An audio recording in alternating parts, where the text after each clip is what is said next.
At 18, I quietly put my inheritance in a trust. Next morning, they took my house and saw who was in. Imagine celebrating your birthday while your own blood is already drafting your eviction notice in their heads. They thought I was the quiet one, the easy target they could mock and humiliate for years while they pampered my brother. I let them believe their own lies until the very second the trap snapped shut. They thought they were taking my house, but what they were really trying to steal was my grandparents' entire mountain estate. I couldn't believe the look on their faces when the moving truck arrived, thinking they'd finally cheated me out of my soul. But the truth is, I was never their victim. I was their reckoning. Shocking, right? How the girl they shamed for being too independent became the one person they had to beg for mercy. What happened next wasn't just a legal battle. It was an absolute execution of karma. Then, the sheriff arrived, and the family secret they thought was buried was finally exposed. You think you know your family? Wait until millions of dollars are on the line and see who stays and who tries to bury you. At 18, while most girls were dreaming of prom and college parties, I was sitting in a mahogany-paneled office. I wasn't there for a graduation gift or a new car, but to secure my future. I signed my name on a document that felt heavier than a death warrant, but it was actually my salvation. It was my 18th birthday, the day I became the legal owner of my grandparents' estate, and I made it irrevocable. The house I lived in with my parents was never truly theirs. It was part of my grandparents' massive mountain legacy, and I was the only legal owner. My parents were at home, probably chilling and inflating balloons for a party I knew was just a front. They didn't realize that the quiet, easy daughter had just outmaneuvered them before the cake was even cut. I wasn't just signing a paper, I was reclaiming my self-worth from a family that saw me as a bank. I walked out of that office with a secret that burned in my chest like a slow-moving fire. Back at the house, the music was loud, and the smiles were wider than I'd ever seen them. My brother was laughing, and my parents were toasting to our bright future, unaware of the betrayal they were already planning. I played my part perfectly, smiling back while knowing that their golden ticket was already locked away. It's funny how people treat you when they think you're a doormat they can walk all over. They saw a teenager, I saw a chessboard where I was 3 moves ahead of everyone. My grandparents taught me that justice isn't always loud. Sometimes, it's a silent signature in a quiet room. I looked at the vast mountain estate through the window, knowing it was finally safe from their hands. The party continued, and I watched them celebrate a wealth they would never touch, a true family drama in the making. Every hug felt like a lie. Every happy birthday felt like a transaction they were trying to close. I kept my head down, my dignity intact, knowing that karma was already warming up in the wings. But as I blew out the candles, a memory of why I had to do this started to surface. It wasn't always this cold, but the seeds of this vengeance were planted years ago in the shadows. I remembered the times I was invisible, the girl who didn't need anything because I was strong. While they showered my brother with everything, they left me with the crumbs of their attention. That neglect was the foundation of the wall I was building, and the memories were about to get much sharper. Looking back, my childhood felt like a long movie where I was just an extra in my own house. My younger brother, Elias, was the golden child, the one who could do no wrong even when he broke everything. I was the one who cleaned up the mess, the one who was backstabbed by silence every single day. They called it independence, but I knew it was just their way of ignoring my existence. Whenever Elias failed a test or crashed a car, my parents were there with a safety net and a hug. When I won awards or hit milestones, I got a "that's nice" and a request to pass the salt. I learned early on that my self-worth couldn't come from them, or I'd end up with nothing. This family betrayal wasn't a single event. It was a slow erosion of my place in the family. I remember one Christmas where Elias got a dirt bike he didn't even want, and I got a sweater. It wasn't about the gift, it was about the fact that they didn't even know who I was. I felt humiliated, not by the lack of things, but by the lack of being seen or heard. I started to realize that in this house, you were either a favorite or a tool. I became an observer, watching how they lied to themselves about their perfect family dynamic, while I felt shamed for wanting more. They treated my silence as agreement, my resilience as a lack of needs, and my presence as a given. I was the reliable one, the one who didn't cause trouble, which meant I was the easiest to overlook. Little did they know, the quiet girl was taking notes on every single slight. The emotional neglect was a masterclass in survival, shaping me into someone they couldn't possibly understand. I learned to hide my wins and my losses, creating a life they weren't invited to be a part of. This wasn't just a sad story. It was a training ground for the payback that was coming. I was building a world where I didn't need their validation to know I was enough. But even in that cold house, there was one place where the air felt different and the love was real. My grandparents' cabin wasn't just a building. It was the only place I ever felt like I truly belonged. They were the ones who saw the fire in me that my parents tried to extinguish. And as the years went by, that cabin became the ultimate prize in a war I didn't start. The cabin was nestled deep in the Blue Ridge Mountains, a sanctuary of cedarwood and unconditional love. My grandparents, Silas and Martha, didn't care about the family hierarchy or who was the favorite.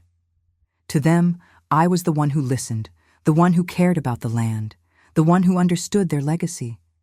They gave me the dignity my parents denied me, and in return, I gave them my heart.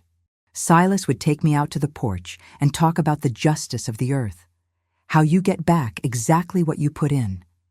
He saw how my parents were already eyeing the property values, like vultures circling a dying dream. He knew that the only way to save the estate was to bypass the greed of his own children. He chose me because he knew I'd value the memories over the payback a sale could bring. They taught me that family isn't just blood. It's the people who stand by you when the world goes dark. In that cabin, I wasn't the invisible daughter. I was the heir to a legacy of strength and honesty. They saw the infidelity of my parents' intentions long before I did, and they prepared me. They were my true protectors, the only ones who never cheated me out of the love I deserved. We spent summers mapping the trails and winters by the fireplace, building a bond that no lawyer could ever break. They were the ones who told me that reclaiming your life starts with owning your ground, literally and figuratively. They watched my parents' greed grow from a distance, disgusted by the way they treated me like a secondary thought. My grandfather's last wish was to ensure that his hard work didn't fund their shallow lifestyle. When they passed, the grief was a heavy blanket, but their final act of love was a shield. They left me everything, not because they hated my parents, but because they loved the truth. They knew that giving the estate to my parents would be its certain death, sold off to the highest bidder. My parents thought they'd inherit a gold mine, but my grandparents had already given me the map. The shift in the family dynamic was almost instant, a cold wind blowing through our happy home once the will was read. Suddenly, the daughter they overlooked was the person they needed to please, or so they thought. The concern started to pour in, but it tasted like copper, metallic, and fake. I could see the wheels turning in their heads, and I knew the real family drama was just beginning. It started with checked-in calls that I hadn't received in years, all asking how I was handling the cabin. My mother would talk about the taxes, the maintenance, and how overwhelming it must be for a young woman. It was a classic case of family betrayal wrapped in a hug, a velvet glove hiding a very sharp fist. They weren't worried about my stress. They were worried about their missing bank account. Weeks passed, then months, and Elias suddenly wanted to visit every weekend, bringing friends and acting like he owned the place already. They would sit on the porch and talk about optimizing the land, adding guest houses and renting it out for a fortune. I listened to them talk about the shocking prices of nearby estates, their eyes gleaming with a hunger they couldn't hide. I realized then that to them, my grandparents' life was just a series of dollar signs. They tried to convince me that selling was the smart thing to do for the whole family's future. We could all be comfortable, my father would say, as if his comfort had ever been my responsibility. They lied about their financial troubles, trying to guilt-trip me into a payback I didn't owe them. It was a calculated play on my emotions, but they forgot they had spent years making me bulletproof. I felt humiliated for them, watching them beg for a piece of something they hadn't earned and didn't respect. They didn't care about the history or the peace. They just wanted the cash to fuel their own vanity. Every conversation was a trap. Every suggestion was a demand dressed in Sunday clothes. I could see the infidelity of their words, the way they twisted the truth to suit their greed. I realized that they were never going to stop until they had the keys and the deed in their names. They saw me as a temporary obstacle, a small girl standing in the way of a massive payday. I knew that if I didn't act soon, they would find a way to manipulate the situation or the law. The pressure was mounting, and I could feel the walls of the cabin closing in as they circled. I had to draw a line in the sand before they crossed it, and took everything I held dear. I needed a way to ensure that their greed met a dead end that no amount of guilt could bypass. It was time to call the one person my grandparents told me to trust when the wolves started howling. I was about to make a move that would change our family forever, and I wasn't looking back. I met with Mr. Sterling, the lawyer who had been my grandparents' confidant for over 30 years. He didn't look at me like a child. He looked at me like the guardian of a sacred trust. We went over the documents, and I felt a sense of justice as we drafted the irrevocable trust papers. By doing this, I was effectively locking the doors and throwing away the key to their greed. "You realize," Mr. Sterling said, "that once this is done, there is no going back, even if you want to." I looked at him and told him that my family had already gone back on their love for me years ago. This was about self-worth and protecting the only people who ever truly saw me for who I was. I signed the papers, feeling the weight of the vengeance I didn't even want, but had to take. The cost was going to be my relationship with my parents and brother, but that was a price I had already paid. They were already planning their next move, thinking they could just convince me to sign over the title. I was standing on a legal mountain, and they were still trying to climb a hill of lies. I felt a strange sense of peace knowing that the karma they deserved was now legally binding. I didn't tell them what I had done. I wanted to see how far their entitlement would actually go first. I wanted to see the masks slip entirely so I could feel no guilt when the trap finally snapped shut. I was reclaiming my peace, one legal clause at a time, while they were picking out new furniture for my house. It was a masterclass in staying calm while the storm was brewing right outside my front door. I invited them for a final dinner at the cabin, a family meeting to discuss the future of the estate. I could see the excitement in their eyes. They thought they had finally worn me down to their level. They arrived with folders and plans, ready to carve up the land like it was a Thanksgiving turkey. I sat at the head of the table, the owner of a house they were about to be evicted from. As the wine flowed and the talk turned to renovations, I felt a chilling sense of clarity about who these people were. They didn't ask me what I wanted. They just told me what we were going to do with the money.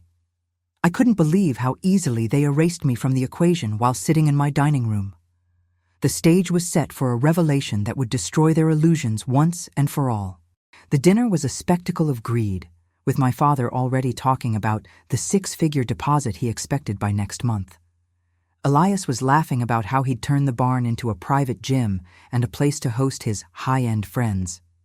They were already spending money they didn't have, based on a betrayal they assumed I was too weak to stop.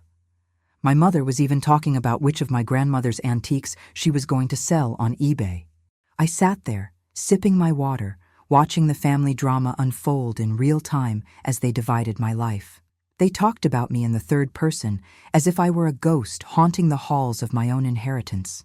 "She'll understand," my mother said. "It's for the best, and we'll give her a nice little allowance." I felt a surge of vengeance so cold it made my skin crawl, but I kept my face perfectly still. They had no respect for the justice my grandparents tried to instill.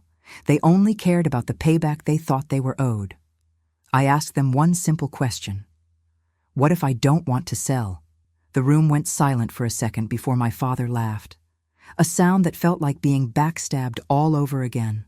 "Honey, you don't have a choice. We're family, and we know what's best for you," he said. I realized then that they didn't just want the money. They wanted to prove they still had power over me. They wanted to see me humiliated, to see me bow down and give up the one thing that gave me independence. Their entitlement wasn't just about greed. It was a weapon they were using to keep me in my place. I saw the truth in their eyes. They hated that I had something they didn't, and they were going to take it. The dinner ended with them ordering me to have the papers ready for their lawyer by Monday morning. They left the table with a sense of victory, patting me on the shoulder like a dog that had finally learned a trick. I watched them walk out to their cars, their shadows long and twisted against the mountain sunset. I knew that tomorrow their world was going to crumble, and I was going to be the one to watch. I spent the night alone in the cabin, listening to the wood creak and feeling the strength of the walls around me. I knew they wouldn't wait for Monday. I knew their hunger was too great to stay controlled for that long. I called the sheriff and Mr. Sterling, making sure the final pieces of the shield were in place. The morning sun was going to bring a shocking reality they never saw coming. I woke up to the sound of heavy engines and the beep, beep, beep of a large truck reversing into my driveway. I looked out the window and saw a massive moving van and my father directing men to start unloading his stuff. They didn't even knock. They just used a key they must have copied months ago to start moving in. It was the ultimate family betrayal, a bold, illegal grab for a life that wasn't theirs to take. I walked out onto the porch, my heart hammering against my ribs, but my voice remained steady and calm. "What are you doing?"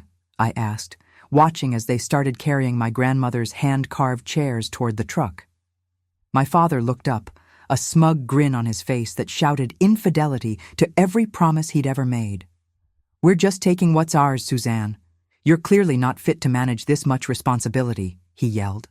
My brother was there too, laughing as he threw some of my personal boxes into the grass like they were trash. They waved forged papers, hoping intimidation would work before the law had time to catch up. I felt shamed for them, seeing how far they were willing to go to commit title fraud against their own blood. They thought they had cheated the system, and they were acting like kings of a mountain they didn't own. I told them to stop, that they were trespassing and committing a crime, but they just laughed and kept moving. My mother walked up to me, her eyes cold, and said, "You should have just played along. Now you get nothing." I couldn't believe the level of malice in her voice, the total lack of any motherly bond in that moment.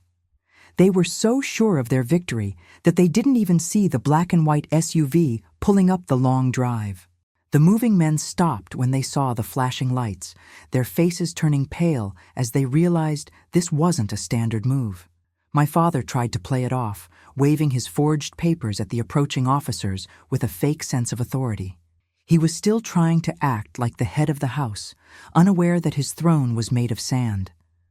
The air was thick with the scent of a family drama that was about to turn into a criminal record. I stood my ground, my dignity a solid wall between me and their desperate, crumbling lies. They thought they could just steamroll over me because they'd done it for 18 years, but the rules had changed.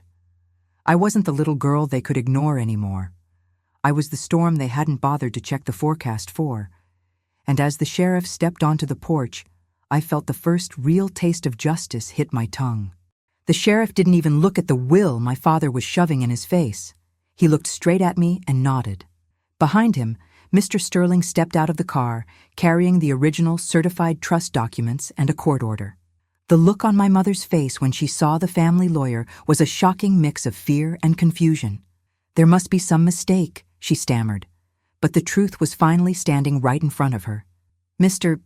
Henderson," the sheriff said, his voice booming across the lawn, "you are currently in violation of a standing trust and attempting title fraud." The movers immediately stopped working, realizing they were caught in the middle of a massive family betrayal and a potential felony.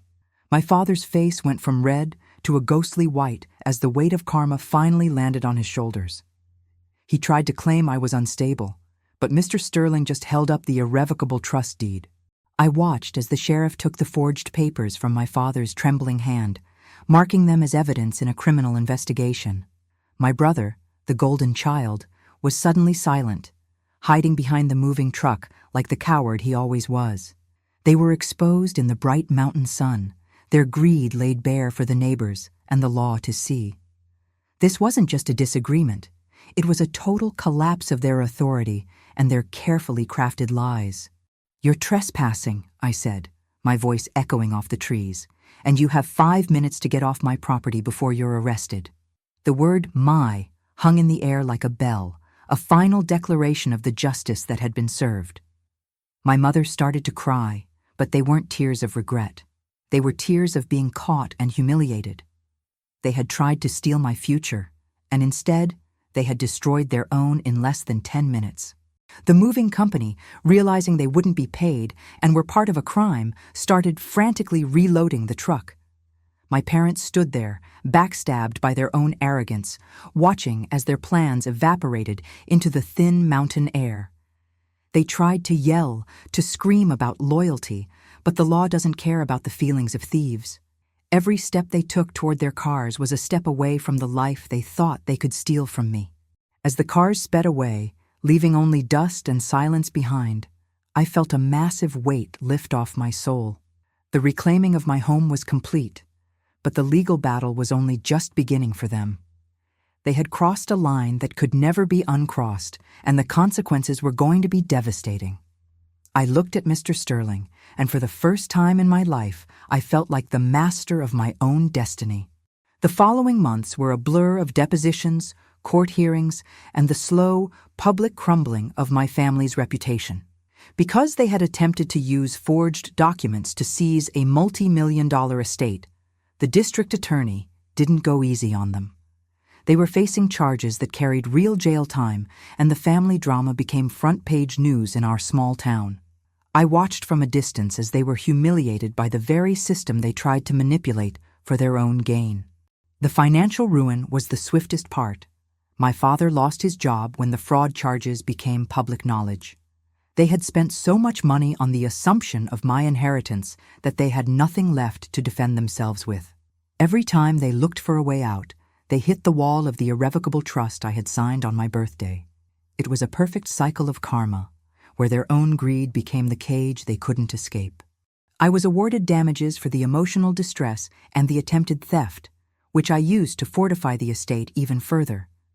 My brother had to drop out of his expensive college because the Golden Child Fund had completely dried up. I felt no joy in their suffering, but I felt a profound sense of justice for the girl they had ignored for so long. They had lied to everyone about their success, and now the world saw the empty shells they truly were. The letters and calls started, first demanding, then pleading, then outright begging for me to drop the charges. They talked about family again, as if they hadn't tried to leave me homeless and penniless just months prior. I didn't answer a single one. I let the lawyers handle the noise while I focused on the silence. I had learned that the only way to win against people like them is to stop playing their game entirely. The final court ruling was the nail in the coffin, confirming the trust's validity and permanently barring them from the property. They were left with nothing but their debts and the shamed looks of a community that knew exactly what they'd done. The perfect family was gone, replaced by a reality that none of them were prepared to face. I had survived the betrayal, and I had come out the other side with my head held high. I stood on the porch of the cabin, the same place where my grandfather told me about the justice of the earth. The land was quiet, the air was clean, and for the first time, I felt like I could finally breathe. The war was over, the boundaries were set in stone, and the legacy of my grandparents was safe in my hands. But the greatest victory wasn't the money or the house. It was the peace that followed the storm. Solitude is a different kind of teacher. It shows you who you are when no one is there to tell you you're not enough. I spend my days maintaining the trails, keeping the cedar wood polished, and honoring the legacy of Silas and Martha. I realized that self-worth isn't something you get from your parents. It's something you build with your own 2 hands. My life is now defined by the boundaries I set and the quiet strength I discovered in the middle of a betrayal. I've cut off all contact with them, a choice that some might call harsh, but I call it necessary for my survival. I learned that blood is thicker than water is often used by people who want to bleed you dry without consequences. I chose peace over blood, and in that choice, I found a family of friends and mentors who actually care. My dignity is no longer up for debate, and my home is a sanctuary that no thief can ever enter. The cabin has become a place of healing, where I host small retreats for people who have survived their own family betrayal. I share my story not to vent, but to show others that you can win without losing your soul in the process. I am the guardian of this mountain, and in return, the mountain keeps me grounded and focused on what matters. I have reclaimed my name, my future, and my right to be happy on my own terms. Sometimes I look at the old photos of my grandparents, and I can almost hear Silas laughing at the way it all turned out. He knew I had the grit to stand up to them, even if I didn't know it myself at the time. I've turned the golden child narrative on its head, proving that the overlooked daughter was the one with the most value. Justice isn't just about winning a court case, it's about living a life that proves your enemies were wrong about you. I watch the sunset over the ridge, knowing that I am exactly where I'm supposed to be, doing exactly what I was meant to do. There is a deep, resonant power in knowing that you are safe, secure, and entirely independent of people who didn't value you. My story isn't one of loss, but of a massive, life-changing gain that started with a single signature. I am Suzanne Henderson, and this is my legacy, protected by law and fueled by self-respect. The silence here is beautiful now. It's no longer the silence of being ignored, but the silence of being at peace. I've built a life that I don't need a vacation from, and a heart that no longer carries the weight of their greed. As the stars come out, I know that the best part of my story is just beginning, and I'm the only one holding the pen. The truth has set me free, and the view from the top of the mountain has never been clearer. This story isn't just about a house or a bank account. It's about the moment you decide that your self-worth is non-negotiable.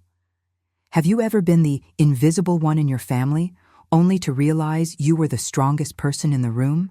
I want to know, have you ever dealt with a family betrayal that felt like a movie script? Drop a comment below and share your experience with justice, or that one-time karma finally hit the right target. Don't let your story stay hidden. Your reflection might be the wake-up call someone else needs today. If this narrative touched a nerve or gave you the strength to set your own boundaries, make sure to subscribe and hit those notifications. We're diving deep into the psychology of power, revenge, and the ultimate payback of living well. You won't want to miss the next revelation. Stay strong, stay sharp, and remember, sometimes the best way to win is to let them think they've already won.